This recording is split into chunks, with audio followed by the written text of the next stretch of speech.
Assalamualaikum warahmatullahi wabarakatuh. Al-Fatihata nuhdiha khususan li mu'allif hadzal kitab li Syekh Syihabuddin Abil Abbas Ahmad bin Lu'lu' wa usulihim wa buru'ihim wa li jami' asatizina khususan al-mawjuda fi hadhil qaryah annallaha yataghashshahum birahmah wa yanfa'una bihim wa bi ulumihim wa ila hadratin nabi Mustafa Rasulillahi sallallahu alaihi wasallam. Al-Fatihah. A'udzubillahi minasyaitonir rajim. Bismillahirrahmanirrahim. Alhamdulillahi rabbil alamin arrahmanir rahim maliki yaumiddin. Iyyaka na'budu wa iyyaka nasta'in. Ihdinas siratal mustaqim. Siratal ladzina an'amta 'alaihim ghairil maghdubi 'alaihim waladdallin. Amin. Ya Rabbi bil Mustafa balligh maqasidana waghfir lana ma madha ya wasi'al karami. Ya Rabbi bil Mustafa balligh maqasidana waghfir lana ma madha. Muhammadun sayyidul kaunaini wa saqalaini wal fariqaini min urbi wa min ajami. Ya Rabbi bil Mustafa balligh maqasidana waghfir lana ma madha ya wasi'al. Nabiyunal amirun nahi fala ahadun abarra fi qawli la minhu wala na'ami. Ya Rabbi bil Mustafa balligh maqasidana waghfir lana ma madha ya wasi'al. Huwal habibul ladzi turja syafa'atuhu likulli haulim minal ahwali muqtahimi. Ya Rabbi bil Mustafa balligh maqasidana waghfir lana ma madha ya wasi'al karami. Bismillah walhamdulillah wassalatu wassalamu ala rasulillah wa ala alihi wa sahbihi wa mawalah amma ba'd. Faqad qala al-musannifu rahimahumullah wa nafa'ana bihi wa bi ulumihi fid dharaini amin ya rabbal alamin wa radhiyallahu anhum. Halaman 21, halaman 21, halaman 21, baris ke-6 yang tengah, baris ke-6 yang tengah.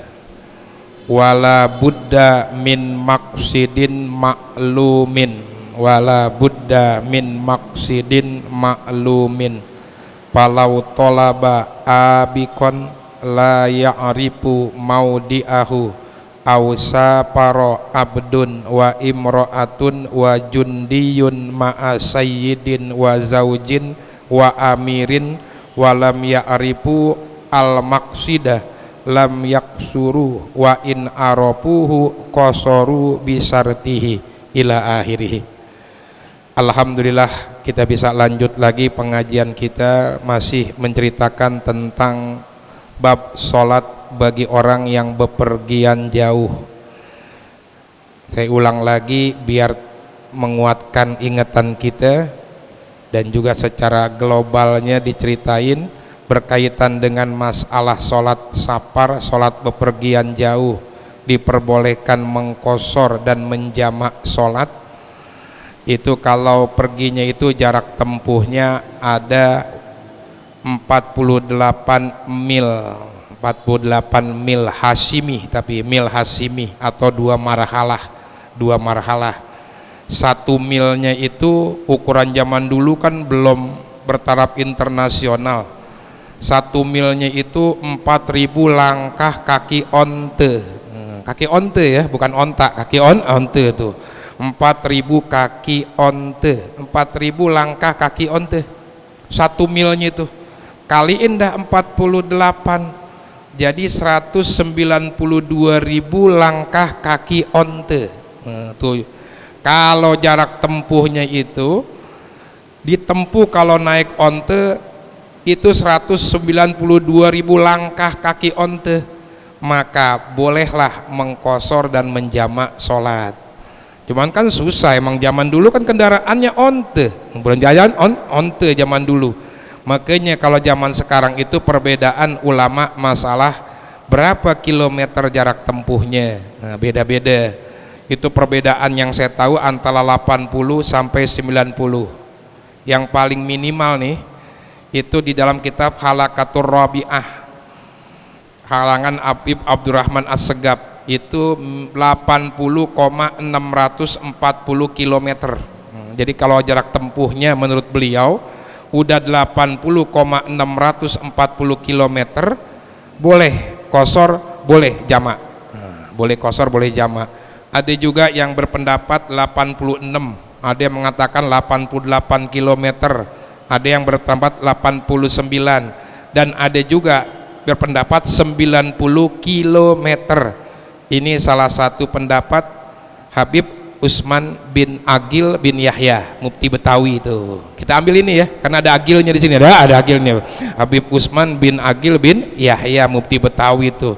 Kita ambillah 90 km tuh. Kalau tuh kita mau OTW, mau pergi jauh, jarak tempuhnya 90 km, walaupun bisa ditempuh dengan waktu yang cepat naik pesawat.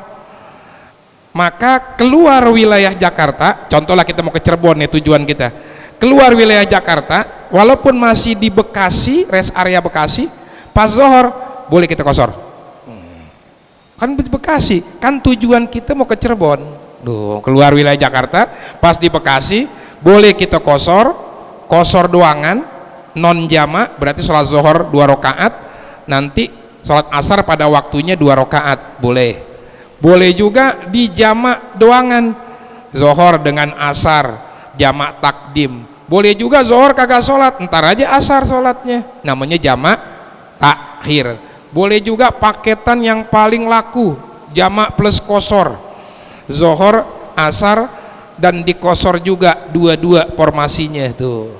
Boleh juga di jamak yang atu kagak dikosor, yang atu dikosor, boleh juga tuh. Seperti kita berhenti di rest area mau ke Cirebon contohnya tuh, berhenti di rest area Bekasi, pas kebetulan akamsi anak kampung situ lagi pada sholat zohor berjamaah, kita ikut sama mereka 4 rakaat tuh, niat jamak, selesai salam kita bangkit lagi 2 rakaat, berarti formasinya 4-2, 4 di jamak, tapi sebagian dikosor, yang atu lagi kagak tuh.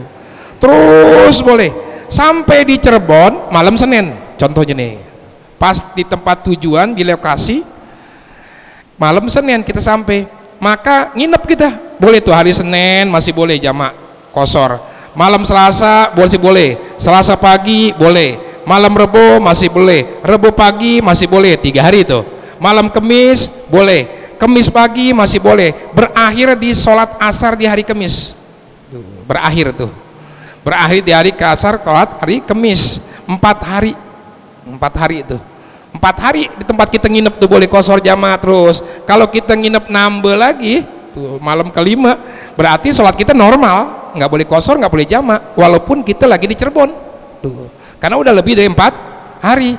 Ntar kalau pulangnya baru boleh kosor jamaah lagi tuh, boleh kosor jamaah lagi. Jadi kalau kita udah di tempat tujuan itu boleh kosor dan jamaah maksimal 4 hari lamanya tuh.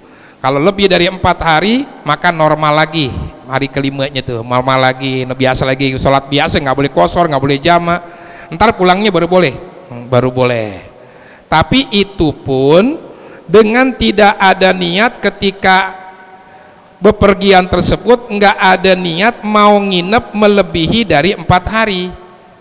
Kalau di awal nih kita pergi nih mau ke Bandung, kayak saya nih mau pulang kampung, misalnya mau nganter bini habis lebaran, ada rencana pengen nginep di mertua 7 hari, kan lumayan tuh, ngirit biaya, perlu ngeluarin beli beras segala macam, nggak di kampung tuh, misalnya niat dari awal 7 hari nih, misalnya ada rencana 7 hari saya, maka sampai di kampung halaman istri saya, di perjalanan saya boleh jamak, saya boleh kosor, jamak kosor, sampai di Bandung saya nggak boleh kosor jamak, karena udah ada niatan nginep melebihi dari 4 hari. Paham nggak tuh? Melebihi dari 4 hari. Entar pulangnya baru boleh jamak qasar lagi. Tapi kalau saya nggak ada niatan seperti itu, saya boleh qasar jamak selama 4 hari di tempat tersebut tuh. Ternyata betah, nginep lagi. Malam kelima maka udah nggak boleh lagi qasar jamak, normal lagi. Normal lagi. Entar pulangnya baru boleh lagi. Baru boleh. Terus pulangnya masih boleh sampai di rest area Bekasi. Kan udah deket Jakarta, masih boleh, asalkan belum masuk wilayah Jakarta. Belum masuk wilayah Jakarta. Itu gambaran simpel berkaitan dengan masalah sholat qasar dan jamak tuh. Kita lanjut keterangannya sekarang. Wala budda min maksidin ma'lumin, dan wajib bagi orang yang ingin menjamak mengqasar dari tujuan yang diketahui. Tujuannya mesti jelas, dia mau kemana baru boleh tuh jamak qasar. Mau ke Bandung, mau TW kemana, mau ke Cirebon, mau ke Tasikmalaya, mau ke Banten, mau ke Lampung dan lain sebagainya tuh mesti jelas. Maka kalau nggak jelas tujuannya, dia kagak boleh jamak qasar walaupun jarak tempuhnya ratusan kilometer. Nggak boleh. Contohnya palau tolaba abikon, apabila seseorang mencari budaknya yang kabur, la ya'rifu maudi'ahu, yang tidak diketahui tempat melarikan diri budaknya tersebut, ausaparo abdun, atau seorang budak bepergian, wa imro'atun, dan juga perempuan bepergian, wa jundiyun, dan tentara bepergian, ma'a sayyidin, budak bepergian dengan tuannya, wa zaujin, perempuan bepergian dengan suaminya, wa amirin, dan tentara bepergian dengan panglima perangnya, walam ya'rifu al-maksidah, sedangkan mereka semua nggak tahu tujuan kemana perginya suami, panglima, dan tuannya, lam yaksuru, maka mereka tidak boleh mengqasar sholat tuh. Sebagai contoh nih, yang mencari budaknya yang kabur. Kalau di kita kagak ada kali budak zaman sekarang, burung dah, burung murai. Pagi-pagi nih yang miara burung murai nyemprotin murai, lagi nyemprotin burung murainya, lepas pagi tuh diuber tuh kemana tahu, nemprok pohonan, mau diuber lari lagi terus, nggak kerasa udah zohor, dia pengen sholat zohor, dia baru sadar ternyata dia udah ada di Ciberem Sukabumi, bayangin tuh, dari pulau jalan kaki gara-gara ngejar burung tuh. Jadi baru sadar lagi di Ciberem Sukabumi. Kalau seandainya dia ada jaraknya 90 km, kagak boleh di qasar jamak di sono. Kenapa nggak boleh? Karena awal perjalanannya dia kagak tahu tujuannya kemana. Tujuannya kagak tahu, maka kagak boleh, mesti jelas mau pergi kemana. Begitu juga contoh keduanya tadi adalah tuan, budak ngikutin tuannya, tuannya pergi nih jauh, cuman budaknya kagak tahu, ngintilin aja tuh, nggak taunya pergi jauh. Tuannya boleh qasar jamak karena ditahu tujuannya, budaknya kagak boleh. Yang tadi yang kedua lagi, wa imro'atun ma'azaujin, bini sama lakinya, contoh lakinya ngomong bininya, ikut gue yuk, kemana bang? Udah ngikut aja, banyak nanya. Ikut aja bini ngintil mobil, terus masuk tol Ciawi. Bini nanya lagi, bang kita mau kemana sih? Udah jangan berisik, lu diem aja. Iya mesti jelas dong bang. Udah diem, kalau diem ntar gue beliin kalung emas dah. Akhirnya diem ini ya, diem, dijanjiin kalung, diem aja bininya dah tuh. Terus diem sampai di Ciawi, misalnya tuh, sampai di Ciawi sholat waktu zohor, lakinya qasar karena dia tahu tujuannya itu mau ke Garut, cuman nggak cerita sama bininya tuh, nggak cerita sama bininya. Lakinya boleh qasar, bininya kagak boleh. Kenapa ya nggak boleh? Kagak tahu perginya kemana tuh lakinya, tujuannya tuh kagak tahu tuh. Begitu juga kalau kita ngikutin temen, diajak ikut yuk mana, udah ngikut aja, gua nggak punya duit, tenang, tinggal duduk manis, udah ikut aja tuh, ngikut aja kita. Tahu-tahu nyampe di Bandung, nggak boleh kita qasar. Kenapa? Kagak tahu dari awal kita mau perginya kemana. Jadi mesti jelas, kalau diajak tuh mesti jelas. Itu juga kalau ada yang ngajak, kalau ada yang ngajak mesti jelas mau kemana peginya, dengan harapan kita bisa mengkosor dan jamak kalau emang jarak tempuhnya ada 90 km tuh. Wa in arapuhu kosoru bisartihi. Lalu gimana kalau seandainya di tengah jalan mereka jadi tahu tujuannya, boleh nggak kosor? Maka boleh kosor bisartihi dengan syaratnya. Contoh, sebagai contoh yang tadi tuh bini diajak sampai ke Ciawi, belum tahu tuh, belum tahu, lakinya kosor aja sholat, bininya nggak boleh, biasa aja. Pas udah di mobil nih mau arah puncak naik, masih Ciawi, masih Dago, masih Ciawi tuh, masih Bogor, mau naik puncak, bininya nanya lagi, bang, please dah bang, kasih tahu apa kita mau pergi kemana. Akhirnya lakinya nggak tege juga, gue mau ke Garut. Mau ngapain? Itu mau gituan, mau terapi. Emang abang sakit? Kagak, gue mau terapi lu. Lah gue nggak sakit, gue mau terapi mulut lu biar kagak bawel, biar kagak bawel, kali aja terapi mulut tuh. Nah tahu tuh jadinya tujuannya mau ke Garut. Maka dari semenjak dia tahu di Bogor itu ke arah Garut ada nggak 90 km? Bukan hitung dari Jakarta, dari semenjak dia tahu tuh bininya. Dari Bogor itu Dago baru tahu informasi mau ke Garut. Dari Dago ke Garut ada nggak 90? Kalau ada boleh tuh bininya kosor jamak, kalau kagak ada kagak boleh. Nah itu pengertian walam taksuru wa in aropu pakosoru bisartihi. Kalau jadi tahu mereka maka boleh kosor dengan syaratnya. Wal asi bisa parihi ka'abikin wa nasizatin yutimmu. Kemarin diceritakan 2 minggu yang lalu bahwa bolehnya mengkosor dan menjamak bagi orang yang bepergian jauh, tujuannya minimal tujuan yang mubah, yang diperbolehkan. Mau dagang tuh, walaupun dagangnya sesuatu yang dimakruhkan. Apa dagang yang dimakruhkan? Dagang kain kapan, karena secara nggak langsung nyumpain banyak orang mati itu diantaranya. Apalagi tujuan sunnah silaturahmi, apalagi tujuannya wajib pergi haji. Gimana kalau tujuannya itu maksiat dari awal maksiat?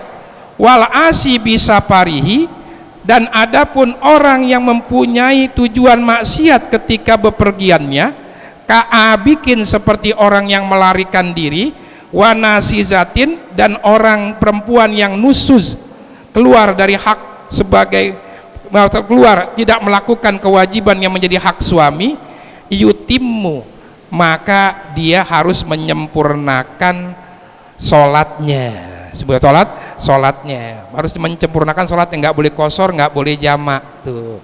Kalau dari awal tujuan udah maksiat, mau ke Bandung rencananya mau ngerampok, maka nggak boleh. Kalau contoh yang ini perempuan nusuz, kabur pulang kampung tuh, bininya tuh pulang kampung tanpa izin sama lakinya, bahkan lakinya kagak ngizinin, dia kabur tuh pulang kampung, gara-gara cuman hal sepele, cuman gara-gara duit KJP anaknya dipakai buat mancing, jadi buat mancing, akhirnya kabur bininya tuh pulang kampung tuh, maka nusus tuh. Maka walaupun dia pergi ke Jawa nggak boleh kosor jamak,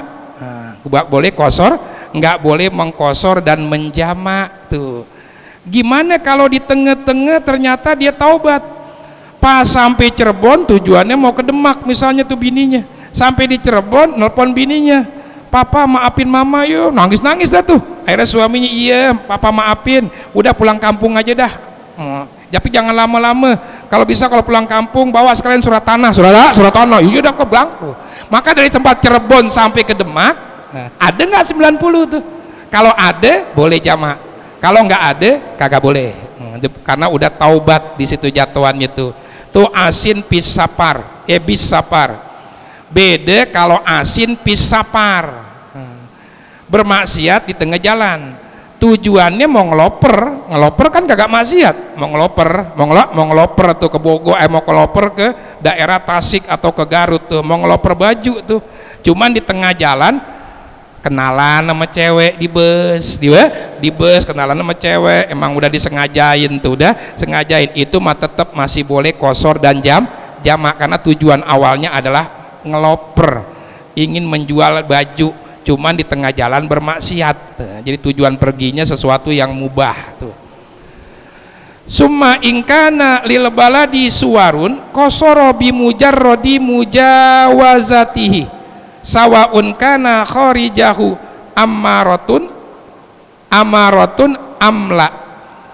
Kemudian apabila di daerah tersebut ada benteng, maka boleh mengkosor dengan hanya melewati benteng tersebut, walaupun di luar benteng sawaun kama, walaupun ada di luar benteng apa kharijuhu apa waun kana, apapun ada itu kharijahu di luar benteng apa amaratun keramaian amla atau tidak. Maksudnya gimana?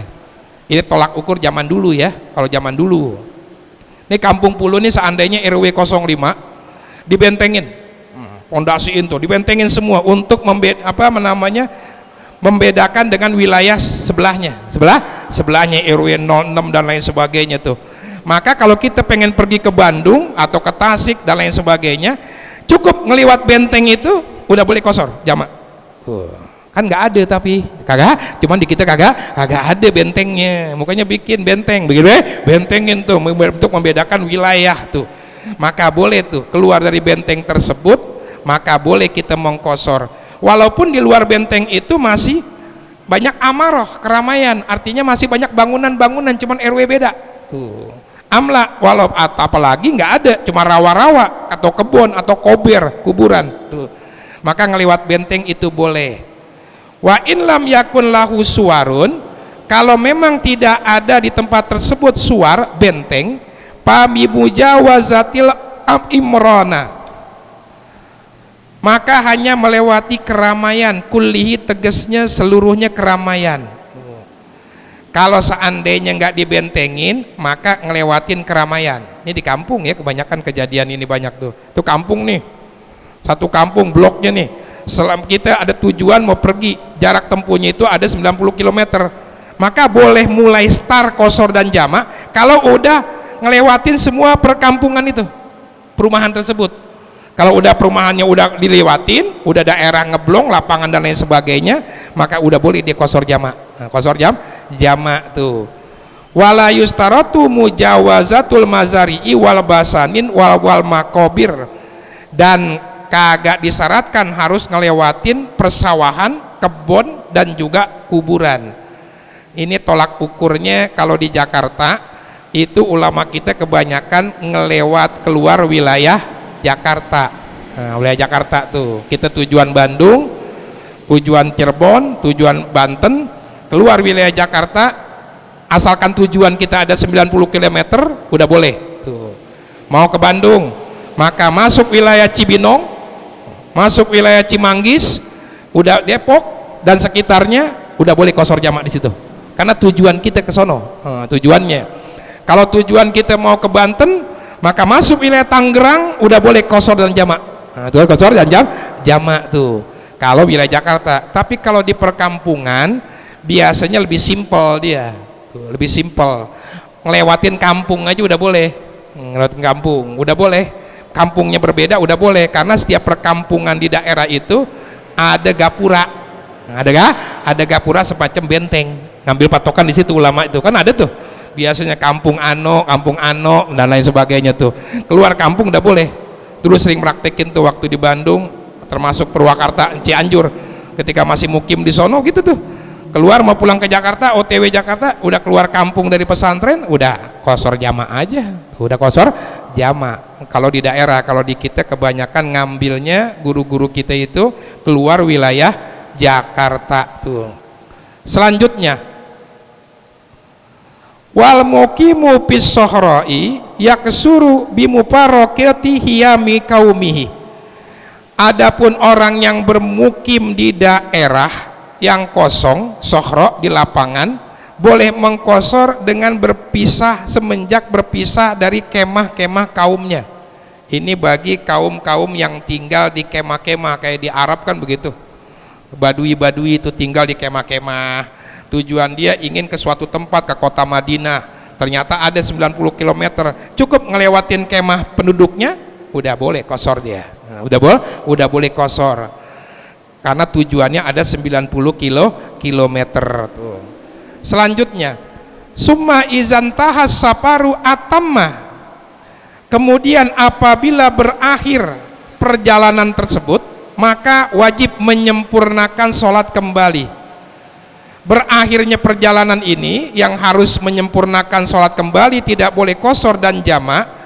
Wayantahi biwusulihi ila watonihi, pertama berakhir sampai ke kampung halamannya, udah balik lagi pergi ke Bandung misalnya, kemudian balik lagi terus sampai di Bandung, nginepnya kurang dari 4 hari, masih boleh kosor jamak.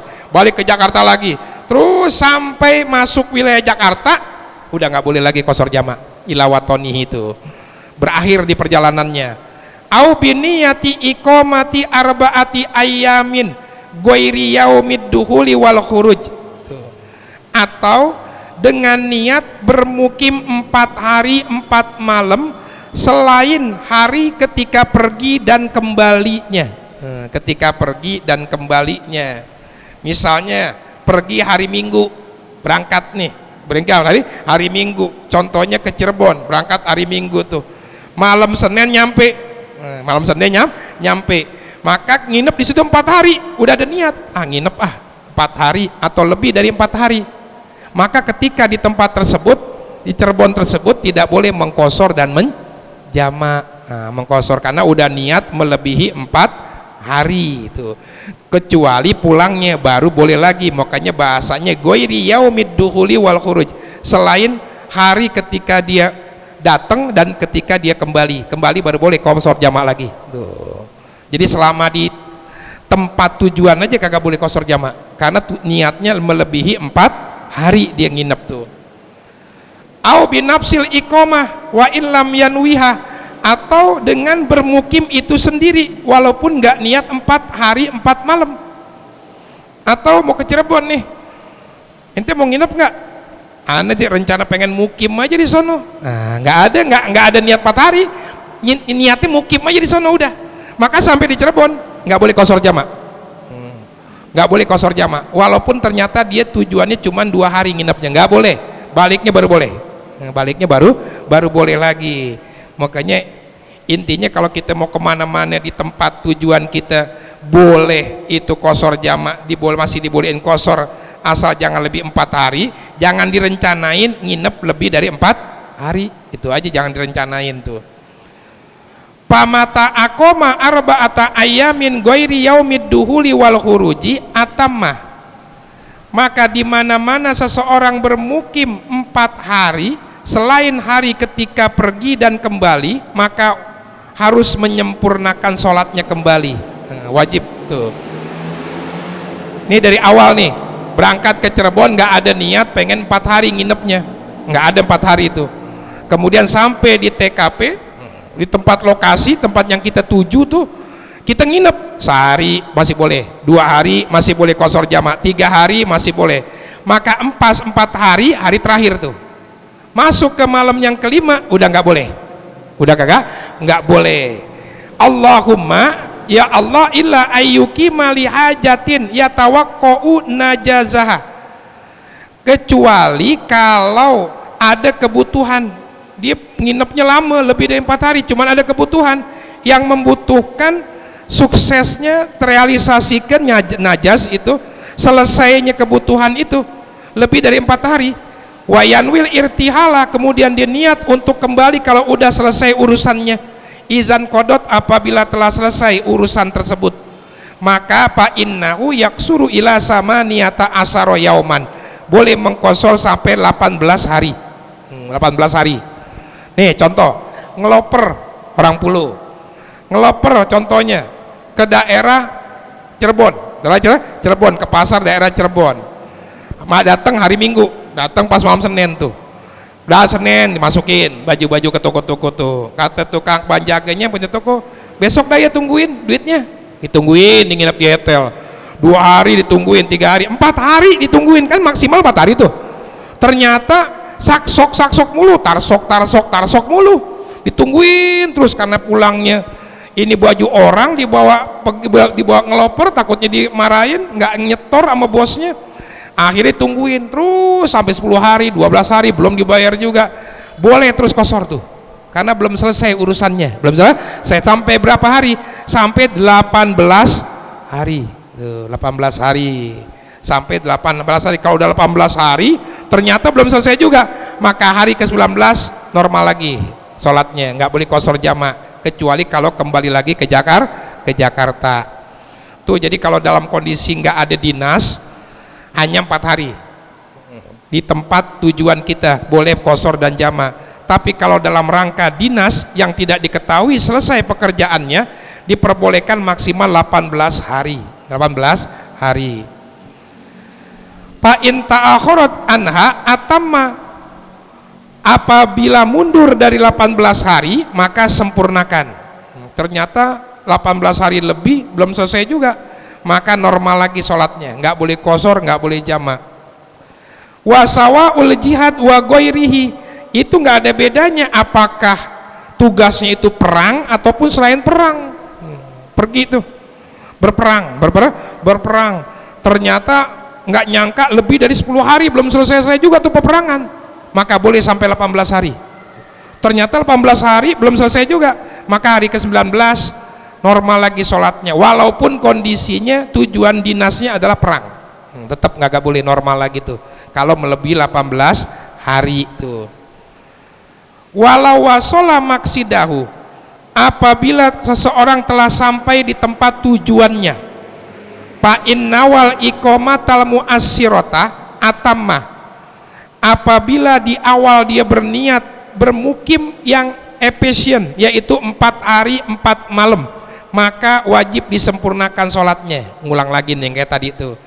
Jadi kalau kita tujuan kita mau ke Cirebon, tapi di awal udah niat kita mau nginep 4 hari 4 malam, itu namanya al-iqamal muassirah, mukim yang efisien, yaitu 4 hari 4 malam.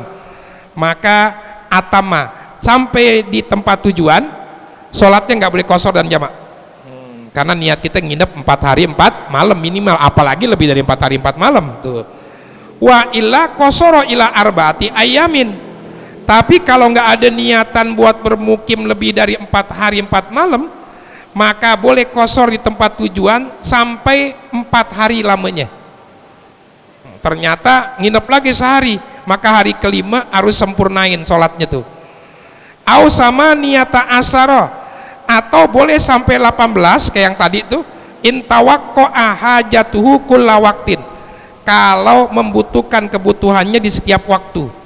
18 hari kalau ada dinas, ada tujuan, ada tugas yang tidak diketahui selesainya kapan, ternyata melebihi dari 4, 5, 6, 7 hari, boleh terus kosor sampai maksimal 18 hari. Intinya lebih mudahnya nih, kalau kita pergi kemudian jarak tujuan kita itu ada 90 km, kalau niat dari awal kita udah niat mau nginep 4 hari 4 malam minimal tuh, minimal 4 hari 4 malam, sampai di tujuan nggak boleh kosor dan jamak, ntar pulangnya baru boleh lagi tuh. Tapi kalau nggak ada niat seperti itu, atau niat nginepnya cuma sehari 2 hari atau 3 hari tuh, atau nggak ada niat nginep, maka sampai di tempat tujuan boleh kosor, boleh jamak sampai 4 hari tuh. 4 hari itu kalau dia nggak punya tugas tuh. Ternyata dia punya tugas yang nggak diketahui selesainya sampai kapan, maka rukhsahnya dilebihin, ditambahin sampai berapa? 18 hari kalau punya dinas tuh. Nah sekarang masalah syarat-syarat kosornya. Syarat-syarat kosornya, wa surutul kosri, adapun syarat-syarat boleh mengkosor sholat, wuku'us sholati kulliha bis safar, terjadinya sholat, seluruh sholat ketika masih berada di perjalanan. Masih di perjalanan. Tadi tuh keluar wilayah Jakarta, kalau pulangnya belum masuk wilayah Jakarta, masih wilayah di luar Jakarta tuh, seluruhnya tuh dilakukan. Yang selanjutnya awaniyatul qasri fil ihrami, syarat selanjutnya niat mengkosor sholat ketika takbiratul ihram. walaupun nggak nyebut kosornya, hanya menyebut bilangan rokaatnya boleh. Usolli fardhu zuhri rakaataini, udah cukup tuh. Saya niat sholat zuhur 2 rakaat, itu kosor kan, zuhur 4 rakaat kalau sempurna. Berarti kalau kita nyebutnya 2 rakaat dengan sendirinya, berarti kita udah mengkosor sholat dengan sendirinya tuh. Atau tambahinlah kosron atau maksurotan, saya niat sholat zuhur 2 rakaat dengan dikosor, itu wajib ketika takbiratul ihram niatnya, beda dengan jamak ya. Ini niat ini kosor, masalah cerita masalah kosor tuh 2 rakaat dengan niat mengkosor sholat ketika takbiratul ihram. Selanjutnya wa alla yaqtadiya bimutimmin fi juz'in minas sholati, jangan bermakmum dengan imam yang menyempurnakan sholatnya di bagian dari sholatnya. Kalau kita ingin mengkosor sholat, tidak boleh berjamaah dengan imam yang tidak mengkosor sholat walaupun di 2 rakaat akhir tuh. Misalnya imamnya sholat zuhur akamsi anak kampung sebelah itu tuh, orang penduduk setempat 4 rakaat, kita makmum masbuk. Ini habis tahiyat awal nih imam naik, kan tinggal 2 rakaat lagi tuh, kita datang pengen kosor, kan jadi idem 2-2 tuh. Nggak boleh, tidak boleh berjamaah dengan imam yang tidak mengkosor sholat. Jadi kalau mau berjamaah sholat kosor, harus dengan imam yang mengkosor sholat juga. Nah, harus dengan imam yang mengkosor sholat juga. Selanjutnya, palau nawal iqomata pis sholati, kalau seseorang berniat bermukim ketika sholat, ausakka hal nawal kosro amla, atau ragu apakah dia niat kosor atau tidak, summa zakaro koriban, kemudian ingat dengan dalam waktu dekat, annahu nawahu, sesungguhnya dirinya berniat mengkosor sholat, au taroddada, atau bimbang, hal yutimu amla, apakah sempurnain atau tidak, au hal imamuhu mukimun amla, apakah imamnya itu orang yang bermukim atau bukan, atama, maka wajib sempurnain. Nih kalau ada kejadian satu, yang pertama nih, kejadian pertama yaitu palau nawal iqomah pis sholat. Kalau iqomah pis sholat, dia pergi nih, pergi misalnya ke daerah Dieng, datang tuh pas sampai malam Senin, pas sholat isya lagi mau udah niat kosor ya, lagi pergi, boleh kosor sampai kemudian dipikir, enak banget nih dalam hati nih, kan biasa begitu kan kalau kita sholat, pikiran kemana-mana tuh dalam hati, wah dingin udaranya, gue mau tinggal nginep di sini 4 hari misalnya, berarti niat mukim tuh ketika sholat. Maka dengan sendirinya tuh sholat nggak boleh 2 rakaat, 4 rakaat tuh, nggak boleh 2 rakaat, jadi 4 rakaat tuh contoh pertama. Yang kedua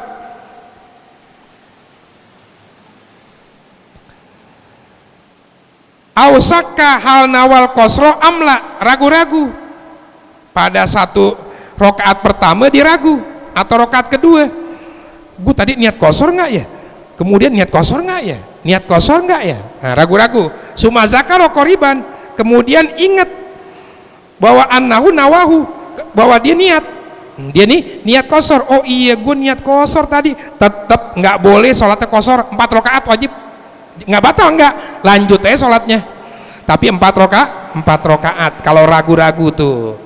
Yang selanjutnya autarod dada hal yutimu amla, atau bimbang, gue sholat 4 rakaat apa 2 ya, 4 rakaat apa 2 aja ya, kalau 2 kayaknya terlalu ngirit dah, 4 rakaat capek, gimana ya, yang enak yang gimana ya, tapi dia niat kosor dari awal tuh, cuman bimbang, ya udah kagak boleh kosor kalau bimbang begitu, sempurnain 4 rakaat. Awhal imamuhu mukimun amla, atau ragu nih imamnya misalnya ngikut seseorang yang bepergian juga, cuman dibingung nih imamnya berniat mukim di situ atau enggak, niat mukim di situ atau kagak tuh, atau dia mau pulang, bingung dia, maka atama, sempurnain tuh. Nah yang paling banyak model begini ke depannya nih, walau jahila niyata imamihi apabila seseorang tidak tahu niat imamnya, panawa kemudian dia niat in kosoro kosortu, apabila imamnya kosor aku pun kosor, wa in atama, apabila dia tidak mengkosor maka atmamtu, maka aku pun menyempurnakan sholat, soha maka sah.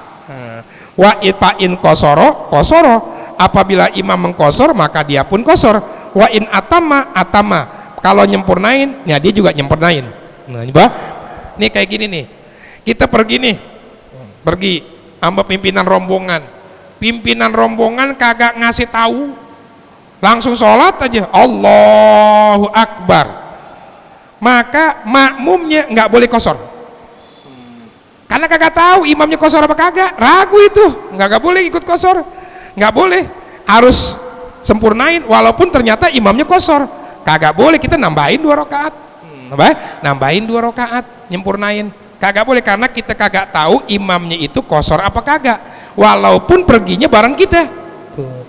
Makanya ndaklah ngasih tahu dulu, kosor nih, bilangin kalau jadi imam tuh, atau kalau imam takbir, tepok aja, mam, bilangin dong, kosor apa kagak nih, kosor apa kagak tuh, bilangin, mesti jelas.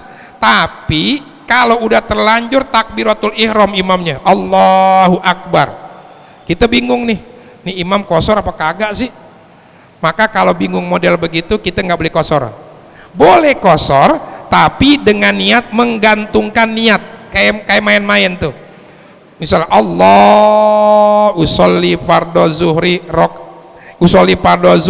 in kosorol imamu kosortu wa illa fala. Tuh bahasa Indonesianya, saya niat sholat zuhur, kalau imamnya kosor gue juga kosor, kalau imamnya kagak kosor gue juga kagak kosor. Bahasanya kayak main-main tapi boleh ya, boleh tuh, itu bahasanya tuh, yaitu niatnya itu in kosoro kosortu wa ila atmamtu. Kalau imamnya kosor saya kosor, kalau tidak kosor maka saya pun menyempurnakan sholat, boleh, kayak main-main, maka boleh tuh ngikutin. Kalau nggak niat begitu tuh ya, walaupun imam kosor kita kagak boleh kosor, harus sempurnain 4 rakaat, karena kita nggak tahu imamnya itu mengkosor sholat, makanya menggantungkan begitu boleh, walaupun kayaknya main-main tapi diperkenankan tuh.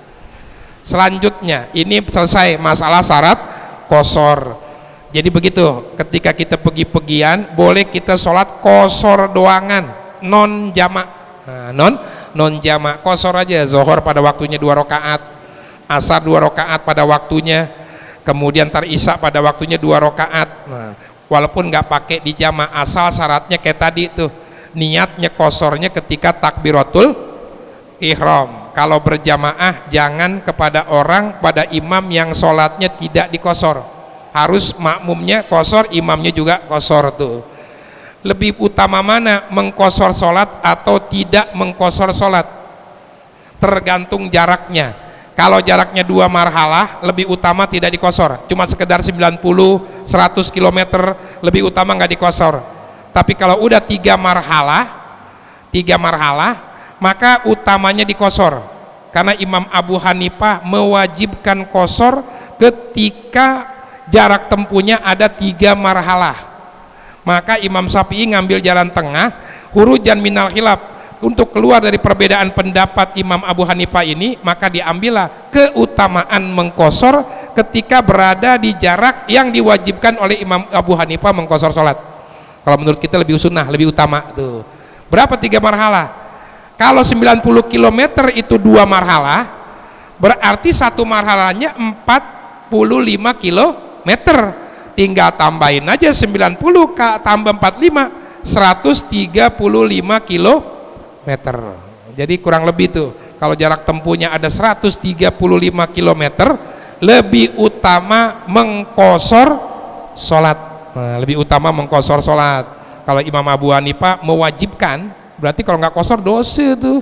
Nah kalau kita kagak, kadang-kadang saklek, wah sholat aja pakai 2 rakaat, sholat zuhur doang, kadang-kadang tuh. Padahal pada kondisi 3 marhalah ini justru lebih utama dikosor dibandingkan tidak dikosor tuh. Tapi kalau kurang dari 3 marhalah,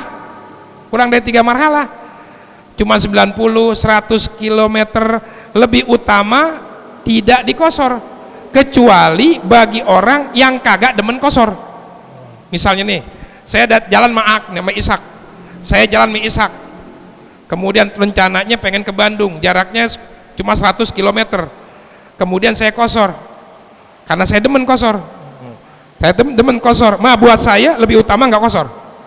Kemudian saya ngajak Aak kosor ya, ngapain Ustaz sholat 2-4 rakaat doang pakai dikosor-kosor segala, nggak demen kosor-kosor. Nah, buat Aak lebih utama kosor, yang nggak demen lebih utama kosor. Kenapa kalau lebih utama kosor? Karena kosor itu kan ruksoh dari Rasulullah, maka ketika dia gedek dengan kosor seolah-olah dia itu tidak menyukai ruksoh dari Rasulullah. Maka untuk menandakan bahwa dia itu tidak seperti itu, maka hendaklah dia kosor tuh.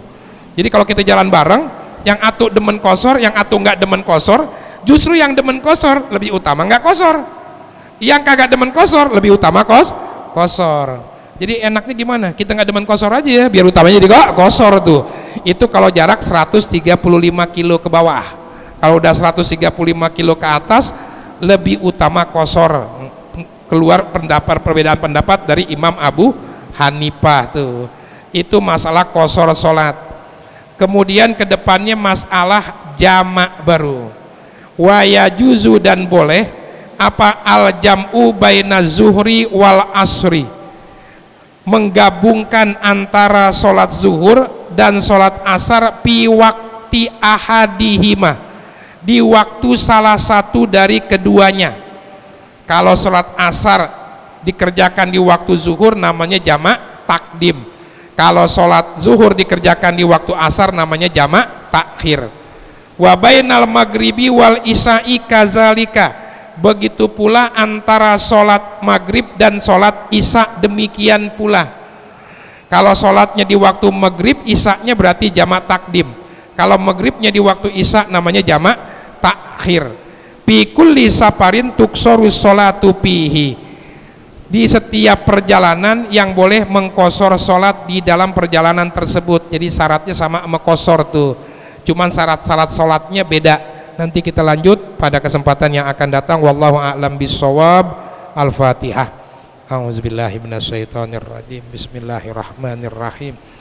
Alhamdulillahirabbil alamin, arrahmanirrahim, maliki yaumiddin. Iyyaka na'budu wa iyyaka nasta'in. Ihdinas siratal mustaqim, siratal ladzina an'amta 'alaihim ghairil maghdubi 'alaihim waladdallin. Amin. Allahumma salli wa sallim ala sayyidina Muhammadin miftahi babi rahmatillah adada ma fi ilmillah, salatan wa salaman daimaini bidawami mulkillah wa ala alihi wa sahbihi. Allahumma ja'al fi ta'atika farahi wa sururi wa fi mardatika jami'a umuri. Allahumma ya alim bihalati wa muttali ala sarairi wa niyati, ikdi jami'a hajati waghfir zunubi wa sayyiati wa tajawaz an khati'ati wa zallati wa taqabbal jami'a hasanati wa samihni fi ma madha wa ma ya'ti waktubni fi diwani sadati wasluk bi sabila najati fi hayati wa mamati. Allahumma inni tami'un fi atak, ragibun fi ridak, mustaslimun li qadak, faktubni min awliyak wasluk bi sabila hudak wa alhiqni bi asfiyak. Wa sallallahu ala sayyidina Muhammadin wa ala alihi wa sahbihi wasallam. Alhamdulillahirabbil alamin.